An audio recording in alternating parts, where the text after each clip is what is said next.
Martes 5 de diciembre de 2023, entrevista con Verónica Blandón, CV estratégico, caracterización de mujeres chatarreras en la operación de Aris Mining, Segovia y Remedios Antioquia. Voy a quitar el video como para que me mejore la señal. Tranquila, Estamos sí. juntos. Listo. Igual. Entonces aquí hay dos cosas. Una cosa es minería de subsistencia y otra cosa es ya pequeña, mediana y gran minería. Minería de subsistencia es toda aquella que se realiza sin medios mecanizados. O sea, yo no utilizo ningún tipo de motor, ninguna herramienta diferente a herramientas manuales. Por eso, en la minería de subsistencia están lo que son los barequeros y los chatarreros, aunque hay otros oficios que no están reconocidos por la ley y que también harían parte de esa minería de subsistencia. Adicional a eso, digamos que ya empezamos a hablar de pequeña, mediana y gran minería de acuerdo con la producción. Pero ¿qué pasa? Gran parte de la pequeña minería está por fuera del marco normativo en el nordeste antioqueño. ¿Qué quiere decir eso? Que no tiene un título minero.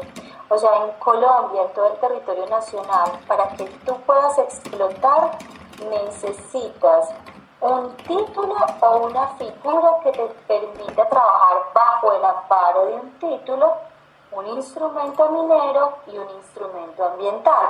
Una vez tú tienes esas tres características, digamos que puedes ejercer la actividad de explotación. Entonces, digamos que gran parte de la actividad minera que por décadas se ha realizado en el nordeste antioqueño se ha hecho por fuera del marco normativo. Entonces ahí es cuando entra un conflicto entre la tradicionalidad, ancestralidad, o sea, digamos que la actividad como tal que se ha desarrollado por décadas en el territorio, por el abuelo, el tatarabuelo, el papá, el hijo, ¿cierto? Pero que ha estado por fuera de ese marco normativo. La legislación ha traído varios procesos de formalización. Hubo una formalización minería de hecho en el 2001, hubo otro proceso de formalización que inició en el 2010 hasta el 2013, y pues digamos que lo que ha pasado es que el principal insumo para que se dé una formalización es que el área esté libre, ¿cierto? Y en este caso, digamos que tenemos un título bastante grande, el que tiene en este momento Aris Mining, que anteriormente fue Gran Colombia, antes Andor Capital, bueno, ha tenido varios nombres, pero que en total es el RPP 140. RPP quiere decir que es un reconocimiento de propiedad privada. ¿Eso qué quiere decir? Que es un título a perpetuidad, que es un título que se otorgó mucho antes de la ley 685 del 2001. Esto viene pues de años atrás, donde no solamente se le otorgó el título minero, sino incluso la superficie. Entonces, en ese momento, Aris Mining, que es la titular, es titular del título minero y de la superficie. Es la responsable de todas las actividades de explotación que se realicen sobre ese título. Y en ese orden de ideas, pues digamos que Aris Mining tiene su operación propia, pero también ha realizado trabajos de formalización. ¿En qué sentido? Ha otorgado contratos de operación, ha otorgado subcontratos de formalización, ha realizado contratos de asociatividad en el sentido en el que, por ejemplo, en Sandracá ellos explotan los niveles más inferiores y le otorgan a unos mineros que están en proceso de formalización los niveles superiores para que ellos lo exploten. Entonces realmente son socios y uno depende del otro, porque la seguridad del uno es la seguridad de toda la empresa. Entonces, digamos que en general ese es el contexto que hay en el nordeste. Hay una dificultad por el territorio en el sentido en el que, como te decía, hay un reconocimiento de ancestralidad y de tradicionalidad simplemente porque mi abuelo tenía una finquita y en esa finquita él tenía una mina y esa mina es mía porque él me la dejó. Pero resulta que esa mina estaba dentro de un título ya otorgado, entonces nunca se ha reconocido al titular como tal. Entonces realmente esto es como la historia que conozco del Nordeste. Listo, Verónica. ¿Tú consideras que ese discurso que ellos tienen allá, sobre todo los de Segovia de Remedios, de que se identifican frente al Estado, frente a las mineras como mineros ancestrales, mineros de tradición, eso dista mucho de lo que uno podría considerar como mineros artesanales? Y en ese sentido, ¿tú consideras que se podría catalogar así de manera categórica de que allá en esa área ya no existe minería artesanal como tal, o es minería semimecanizada y mecanizada, o consideras que todavía en el caso de los chatarreros y de los barequeros, pues allá en el municipio, todavía existe esa población que trabaja la minería de una manera muy artesanal y muy rudimentaria, y que, como ellos dicen, son como los ripiadores o como los recuperadores o los seleccionadores de los excedentes que dejan las minas? Correcto, mira Andrés, yo también lo que creo es que nos hemos llenado de una cantidad de terminología que a veces nos confunde. Entonces una cosa es lo que por ley nos define qué es cada una de las minerías, otra cosa es lo que el territorio reconoce por cada una de esas minerías, ¿cierto? Entonces realmente cuando hablamos de ancestralidad, de tradicionalidad o de artesanalidad, por así decirlo, o sea, lo que tú me estás como queriendo decir de artesanal, yo lo consideraría, de acuerdo al Código de Minas, a la legislación minera, la minería es subsistencia, ¿cierto? Y esa minería de subsistencia sí se da en el municipio, sí se da en el territorio, que es todas estas mujeres chatarreras, que son los bariqueros, que solamente utilizan su batea. Entonces sí hay la minería de subsistencia. La dificultad con la minería de subsistencia, que es totalmente legal, y a diferencia de un pequeño minero, no necesita un instrumento minero, un instrumento ambiental, o sea, ya no necesita absolutamente nada, solo inscribirse en la alcaldía. Esta minería de subsistencia, a pesar de que es reconocida por la legislación, realiza sus actividades mineras en minas que no están dentro del marco normativo, en minas informales. Por lo tanto, no hay trazabilidad del oro, por lo tanto se sienten perseguidas, por lo tanto se siente que no son legales. Adicional a eso, también nosotros no podemos desconocer que hay una problemática muy fuerte frente al tema del RUCOM. Entonces, ¿qué es lo que pasa?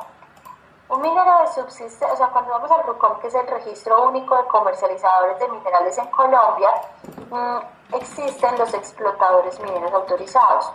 ¿Quiénes son esos explotadores mineros autorizados? La minería de subsistencia, ¿cierto? Los chatarreros, los bariqueros que están inscritos en la alcaldía, los procesos de formalización y los títulos mineros de pequeña, mediana y gran minería que ya cuenten con el PTO, que es el instrumento minero aprobado, y que cuenten con la licencia ambiental o instrumento ambiental otorgada por la autoridad ambiental. Entonces eso es lo que aparece ahí. ¿Qué pasa? Que aquí hay mucho oro B. ¿Qué significa oro B? Oro ilegal. Entonces el oro B tratan de meterlo como oro A. El oro B es el oro ilegal, el oro A es el oro legal. ¿Qué es un oro legal? Es un oro que sale de un título minero con un instrumento minero y con un instrumento ambiental. Entonces, lo que se hizo mucho al principio es que casi todos se consideraban chatarreros y bariqueros y se inscribían, porque no era sino ir a la alcaldía con su cédula e inscribirse. Y ahí empezó que mi tío, mi primo, mi hermano, o sea, de una familia, no todos eran bariqueros, y resulta que 10 miembros de la familia se inscribían. ¿Por qué? Porque las comercializadoras o las personas que querían lavar el oro, lo que hacían era comprarles el cupo. Ellos tenían un cupo de 420 gramos al año. Entonces ahí se dio y se desdibujó el oficio en ese sentido. ¿Por qué? Porque digamos que en ese orden de... perdóname, que me entró una llamada, no sé si me cortó la comunicación. No, dale, está bien, tranquila. Perfecto. Entonces, en ese orden de ideas, pues digamos que compraban esos cupos, o sea, compraban como ese espacio que tenía el bariquero y el chatarrero, y hubo un momento en que se desdibujó totalmente y perdió credibilidad los que sí estaban inscritos como chatarreros y barequeros, y es por eso que se tuvo que crear una plataforma que se llama Génesis y que es administrada por las alcaldías locales, pues por las alcaldías. Entonces, si tú me preguntas, artesanal, yo artesanal lo veo es como minería de subsistencia, que es por medios no mecanizados, ¿cierto? Sí hay, es un oficio reconocido, es un oficio que tiene una tradicionalidad dentro del municipio, que tiene un reconocimiento. Es muy bonito ver cómo en el Nordeste las mujeres se sienten orgullosas de ser chatarreras. Es más, los hombres dicen, mi mamá es chatarrera, mi hermana es chatarrera, y se siente un orgullo frente al oficio. Entonces sí hay ese tipo de minería. Ahora, la pequeña minería también está, pero ¿qué pasa? Ya no es minería de subsistencia. Entonces la pequeña minería o está dentro del marco normativo o está por fuera del marco normativo. Estar por fuera del marco normativo es que no tienen un instrumento minero y ambiental para poder operar, y hay que mirar si se encuentra dentro de un título minero ya otorgado a otra persona, dentro de un derecho de otra persona, o si se encuentra en un área donde no ha adelantado todos esos permisos para poder operar. Listo, Verónica. ¿Tú consideras de que al día de hoy cuáles son como las principales necesidades o prerrogativas que tienen los mineros de subsistencia, sobre todo los chatarreros y los barequeros, que están como tangencialmente en toda la actividad, que están como hacen parte como del último eslabón? ¿Tú cuáles considerarías que son como las necesidades o las exigencias que ellos hoy le harían al Estado para estar mejor incluidos dentro del marco normativo? ¿O que haría falta perfilar ahí un poquito más? ¿O tú dirías, no, hay que reconceptualizar mejor minería de subsistencia y de pronto definir ahí como subtipos o subgrupos, minería artesanal o minería ancestral? ¿O creerías que hay que reconceptualizar precisamente eso porque ha generado mucha confusión en el asunto de los términos, y en el asunto legal pues precisamente también más? Entonces ha sido precisamente ese como el meollo del asunto, y que quizás también ha impedido un poquito los procesos de formalización que se han dirigido mucho pues hacia ellos. De acuerdo, estoy digamos que de acuerdo con lo que me estás diciendo, en el sentido en que creo que hay demasiada terminología, y esa terminología nos aísla un poco de la realidad jurídica. Entonces, ¿qué implicaciones tiene decir que yo soy un minero artesanal, ancestral, tradicional, ¿cierto? Eso me permite entrar en los procesos de formalización, pero aquí debemos entender, minería de subsistencia está totalmente reconocida por el marco normativo, o sea, es reconocida. ¿Cuál es la problemática y qué es lo que hay que abordar con la minería de subsistencia? Que las minas legales, que las empresas las reconozcan y les permitan trabajar en sus minas. Entonces me explico. La minería de subsistencia requiere que haya otro tipo de minería. Por ejemplo, las chatarreras. Entonces las chatarreras lo que hacen es seleccionar mineral que sale de una mina, ¿cierto? Entonces, ¿qué pasa? Como son mujeres que han realizado un oficio donde no tienen ARL, afiliación, a seguridad social, etcétera, etcétera, cuando tú vas a una mina legal, aquí no te dejan entrar, así de simple, ¿cierto? O sea, si tú no demuestras el ARL, no te dejan entrar. Entonces, es por eso que a ellas les cierran la entrada a las minas legales. Y es por eso que solo en las minas informales, que no tienen que cumplir con la norma y que no son responsables de lo que pasa, o sea, si a una mujer chatarrera se accidenta en su mina, pues nadie lo pone a responder, ¿cierto? Mientras que si eso se da en una operación legal, esa operación legal tendría que responder por todo lo que le pase a cualquier persona que esté dentro de sus operaciones mineras, y haría parte de todo su reporte de accidentalidad. Entonces, por eso las minas legales, las minas pequeñas, medianas o grandes legales, no permiten el oficio del chatarreo dentro de sus operaciones. ¿Qué hay que hacer? Hay que invitar a estas mujeres chatarreras a un tema de asociatividad, porque, digamos, si están solas, si no tienen ARL, si no tienen afiliaciones a la EPS, no van a permitir que su trabajo se realice en una mina formal. Entonces, ¿qué es lo que estamos haciendo con Aris Mining? Diciéndole, hombre, necesitamos que en sus operaciones formales generen puestos de trabajo para mujeres chatarreras.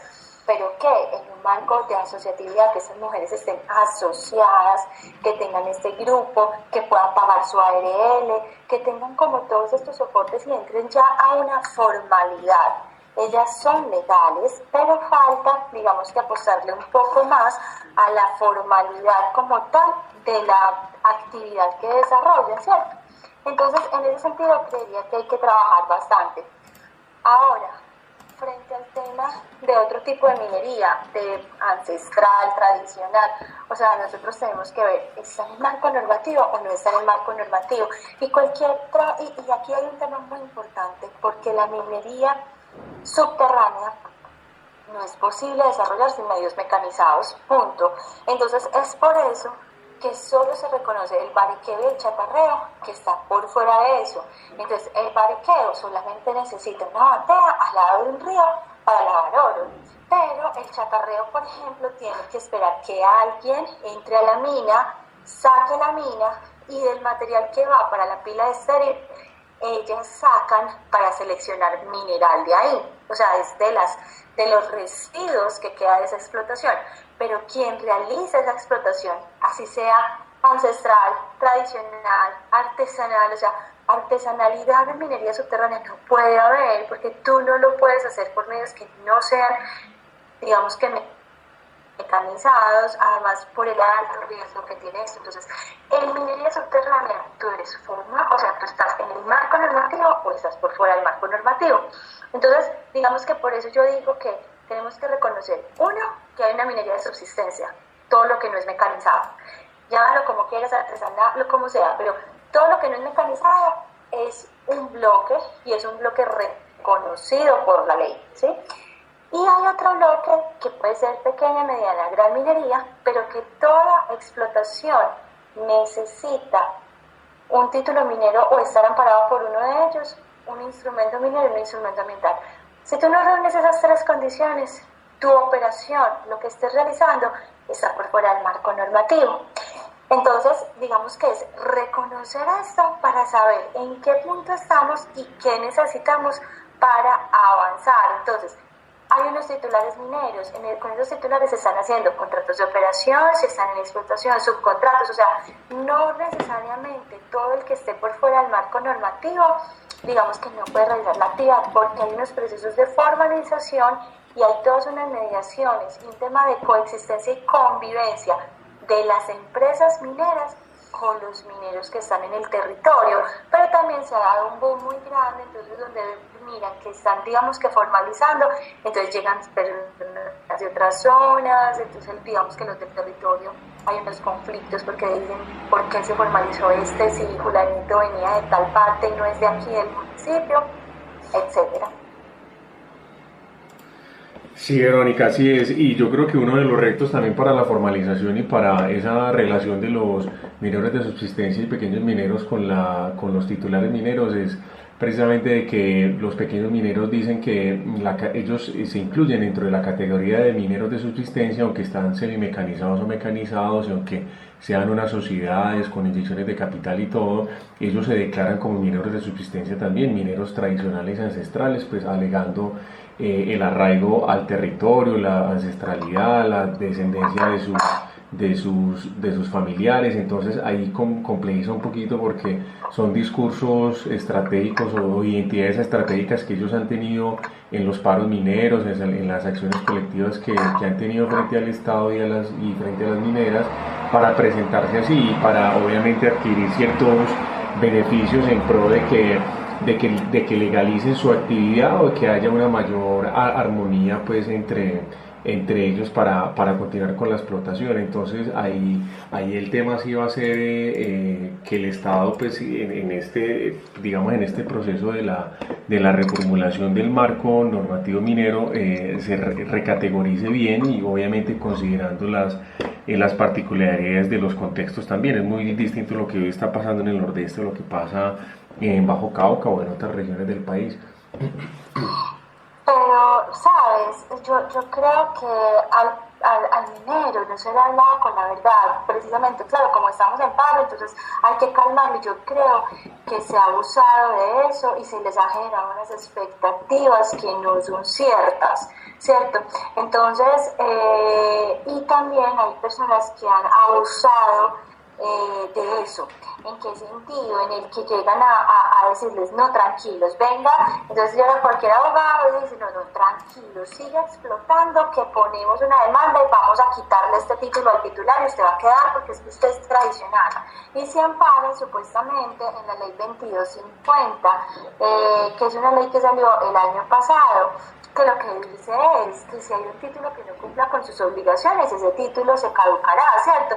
Pero tiene que tener un debido proceso. Entonces a la gente le están diciendo, no, tranquilo, siga explotando sin necesidad de acercarse al titular minero, siga realizando su actividad, que lo vamos a demandar al titular y a usted le va a quedar esa área. Son generarle falsas expectativas. Yo creo que hay muchísima desinformación en territorio y eso está haciendo mucho daño. Así es. ¿Cuáles consideras tú que han sido los principales logros y los principales desaciertos o fracasos que han tenido los procesos de formalización allá en Segovia y Remedios? Como en una perspectiva histórica, pues digamos hasta el día de hoy. Yo creo que los principales logros es que se sienten en una mesa Aris Mining y los pequeños mineros, o sea, que haya un reconocimiento y que ya hay unos procesos exitosos donde Aris no se centró solo en las figuras de formalización que existían, sino que incluso salió un poco de la caja en el sentido en el que vio en el contrato de asociatividad digamos que una oportunidad de formalización, y esa es la que está llevando a cabo con Carlos Mario Márquez, que es el representante legal de SK37. Yo creo que ese caso es súper exitoso, súper importante. Yo no lo he visto en otras partes del país donde sea un contrato de asociatividad. O sea, digamos, tú tienes una mina, digamos, la mina es un edificio, ¿cierto?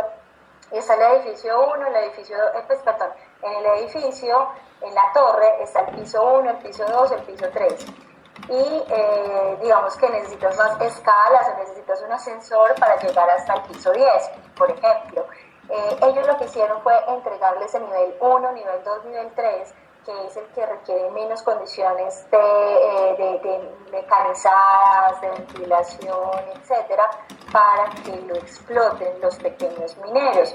Y ellos explotan, no sé, a partir del piso 5, por ejemplo, donde necesitaban meter más en tecnología para poder llegar a esos niveles. Entonces empieza a dar 5, 6, 7, 8, 9, 10, pero reconoce que en los primeros pisos, digamos que está permitiendo que los pequeños mineros realicen la actividad. Y en ese orden de ideas nos contaba Carlos Mario, que me parecería muy interesante que pudieran hablar con él, que llevaban, pues que ya eran una empresa con 230 personas de mineros formalizados. Entonces sí se han dado casos de éxito.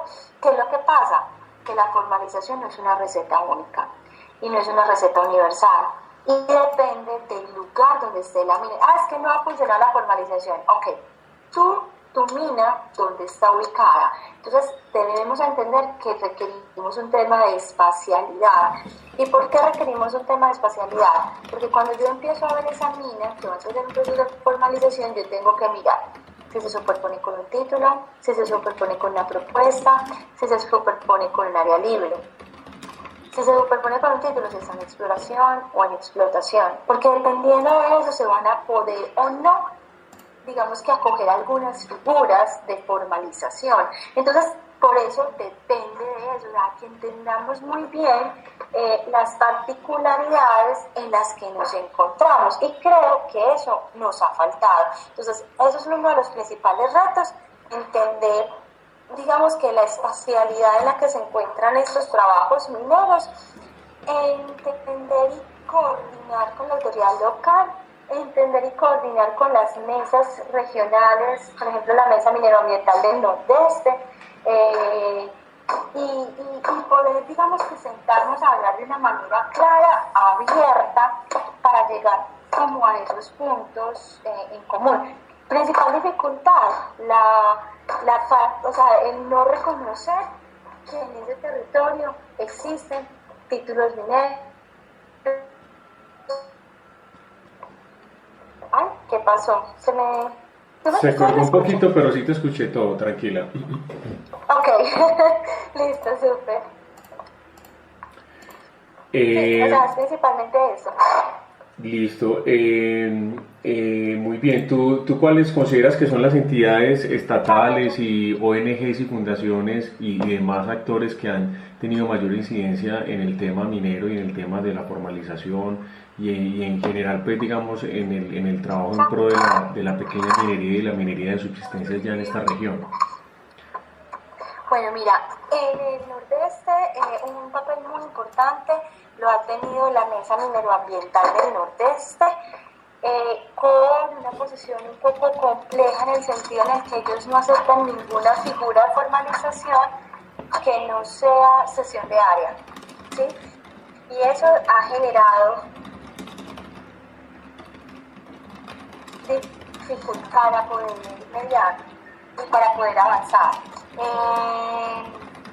Digamos, las alcaldías juegan un papel supremamente importante y las alcaldías con su persona encargada de la minería, porque ellos son los que deberían tener supremamente claro en su territorio quién está en dónde, cómo, por qué y qué procesos podemos adelantar con la empresa, qué no, o sea, como convertirse en los articuladores. La Secretaría de Minas, por supuesto, un papel fundamental, y fundamental la autoridad ambiental, porque ahí es uno de los conflictos que tenemos. Entonces, desde la autoridad minera se apoyan los procesos de formalización, pero llega la autoridad ambiental y dice, no, es que tenemos un determinante ambiental y no se puede hacer minería. Entonces, así te quieras formalizar, así tengas toda la voluntad del titular minero, si estás en un título, si tienes un determinante ambiental no puedes avanzar con ese proceso. ¿Y qué son determinantes ambientales que estén en el nordeste? La Reserva Forestal de Ley Segunda, donde previo a todo habría que hacer un proceso de sustracción, lo cual es costoso, requiere tiempo, inversiones, etcétera. Entonces, yo creo que, digamos que si articuláramos y si estuvieran como unas mesas de trabajo conjuntas frente a esos temas, esto no estaría tan en el aire y podríamos ver procesos que realmente funcionan. ¿Tú consideras que la mesa minera es legítima hoy para todos los pequeños mineros y para los mineros de subsistencia, o consideras que en especial los de subsistencia, los chatarreros y barequeros que son como marginados, no tienen un reconocimiento, una voz ahí frente a las discusiones y las negociaciones que se plantean con el titular y con el gobierno? Considero que son casos diferentes, o sea, realmente considero y reconozco a la Mesa Minera Ambiental del Nordeste como una voz activa minera importante a tener en cuenta, escuchar y hacer parte de las conversaciones y las discusiones, por supuesto. Así no estamos de acuerdo, o sea, yo escuchaba una vez que el estar en desacuerdo ya es un primer acuerdo. Y es importante, o sea, yo considero que es un agente supremamente importante para tener en cuenta en todas las discusiones. Ahora, considero que la minería de subsistencia es diferente y debería tener una asociación, una agremiación diferente, porque sus intereses no son los mismos por los que aboca la Mesa Mineroambiental del Nordeste, en el sentido en que, digamos que la minería de subsistencia es conocida, o sea, la minería de subsistencia no necesita un título minero, y lo que está haciendo, digamos, la Mesa Mineroambiental del Nordeste es por todos estos mineros que están por fuera del marco normativo, pero que no necesariamente son de subsistencia, porque sí realizan su explotación con medios mecanizados. Listo. Entonces son dos temas, digamos que problemáticas diferentes que deberían abordarse de manera diferente. Sí, si los pequeños mineros tienen su mesa ambiental y ya tienen una trayectoria importante, ¿cuáles consideras tú que son los principales retos y oportunidades para que los mineros de subsistencia, chatarreras y barequeras se puedan asociar y puedan tener una plataforma de incidencia política? ¿Y por qué crees que no se ha hecho y cuáles crees que son las dificultades ahí o las oportunidades que pueden verse a futuro? Mira, yo considero que necesitan un acompañamiento. Me explico. Cuando tú empiezas a ver las historias de vida de las mujeres chatarreras que están ejerciendo el oficio, entonces acá digamos a mí al principio cuando empezamos el estudio con Aris Management, pero ¿por qué no son emprendedores? ¿Pero por qué no hacemos una reconversión? ¿Pero por qué no hacemos? Y cuando tú empiezas a mirar el contexto, muchas de estas mujeres ni siquiera terminaron la primaria, ¿sí? Entonces, estamos incluso pidiéndoles que, o sea, ellas no terminaron, muchas de ellas no terminaron de estudiar, no terminaron la primaria, aprendieron a hacer un oficio y es lo que saben hacer y de eso viven y de eso subsisten, ¿cierto? Y con eso le pagaron sus estudios a sus hijos, pero ellas no estudiaron. Entonces, cuando tú empiezas a hablar de asociatividad, de estatutos, de no sé qué, de representatividad, de liderazgo, muchas de estas mujeres hay que acompañarlas porque por iniciativa propia no lo van a hacer. Y teniendo en cuenta también que tenemos una población de adulta mayor demasiado alta en el oficio del chatarrero. Entonces, realmente ellos dicen, o sea, esto es lo que yo hice, es lo que yo sé hacer, pero yo no me voy a desgastar, yo no me voy a poner a voltear ni a hacer mis vueltas, yo puedo vender mis 420 granitos de oro y con eso, es más, ni siquiera logran vender todo eso, con esto estoy bien, estoy tranquila y listo.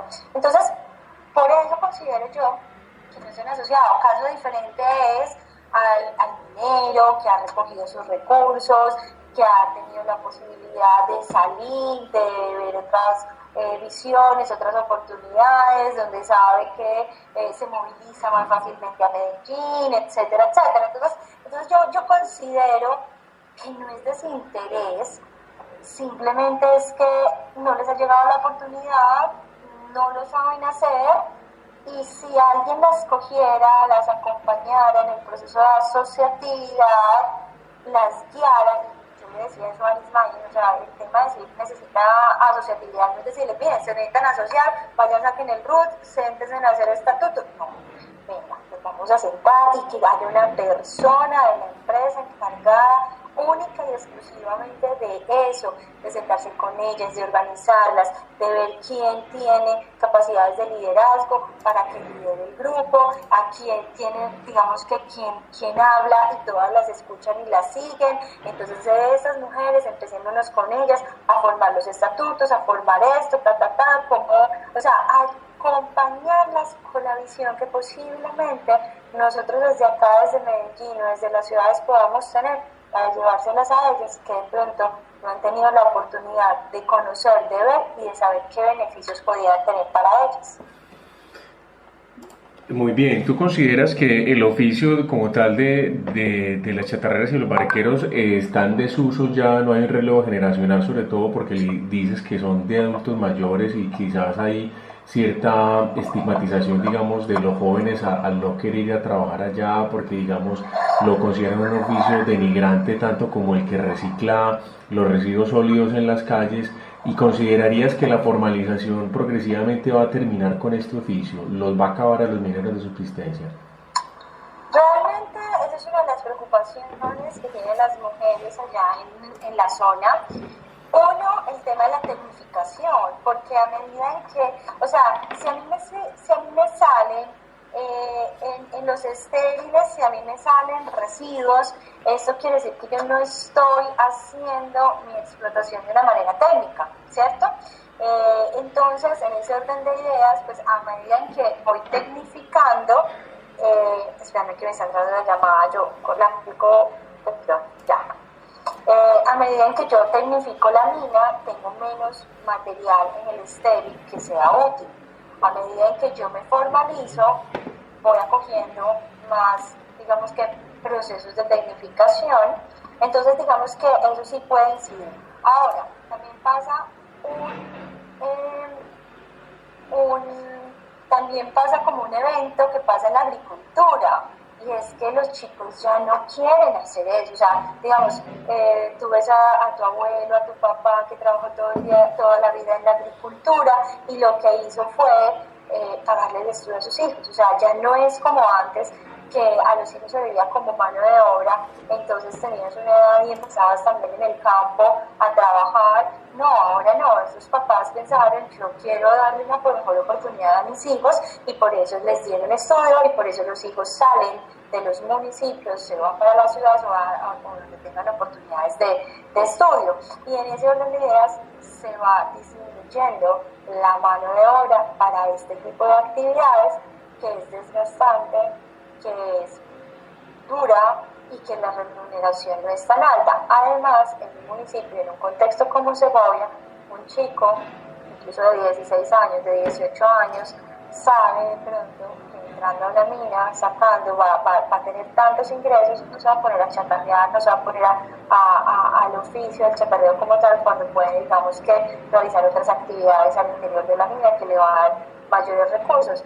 Y esto aunado, y no podemos desconocerlo, a los grupos al margen de la ley que están también en los municipios, donde también a los pelados muy jóvenes empiezan como a mira esta motico, mira esto, mira aquello, y empiezan a endulzarles el oído y a mostrarles un acceso al dinero de una manera diferente. Entonces hay muchos factores que efectivamente hacen que el oficio se vaya acabando. Y yo lo que decía era que independiente si el oficio se acaba o no, o sea, y digamos que nosotros debemos ver como algo natural, de un proceso natural, ¿cierto?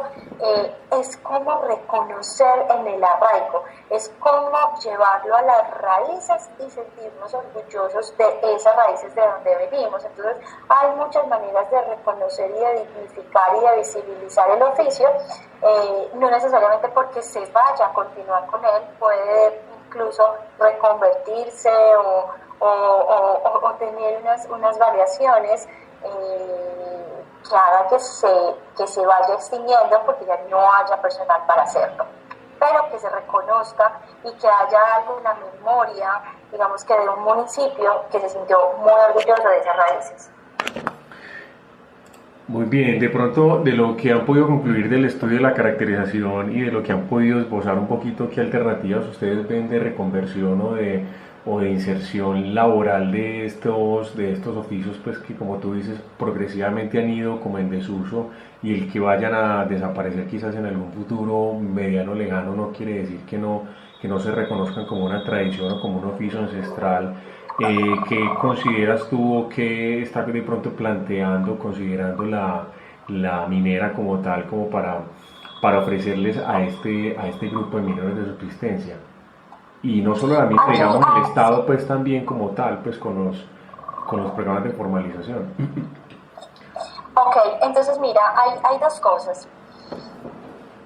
Digamos que del proceso de caracterización encontramos que hay mujeres que pues digamos que estarían abiertas a reconvertir el oficio, y hay otras que no, ¿cierto? Y hay que pensar en los dos escenarios.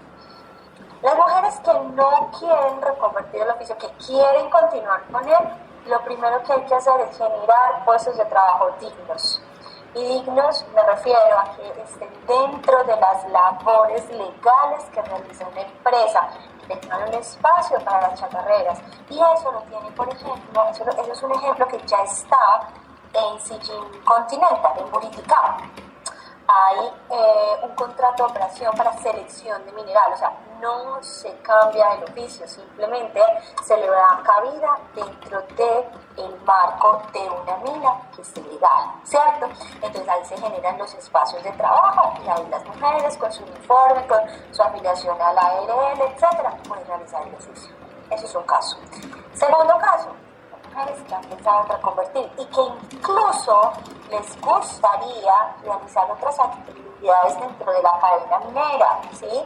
Entonces, en ese sentido se puede pensar en que la empresa apoye la transición y el paso de minería de subsistencia a pequeña minería. Me explico, de dejar de no utilizar equipos mecanizados a capacitarla para que digamos que utilice equipos mecanizados, optimice la actividad y pueda estar en la cadena, porque hay ya mujeres que se están capacitando para perforar, para realizar las labores de explotación, cargue dentro de la mina y les gusta. Entonces, apoyemos a esas mujeres y las pasamos de minería de subsistencia a pequeña minería en procesos de formalización.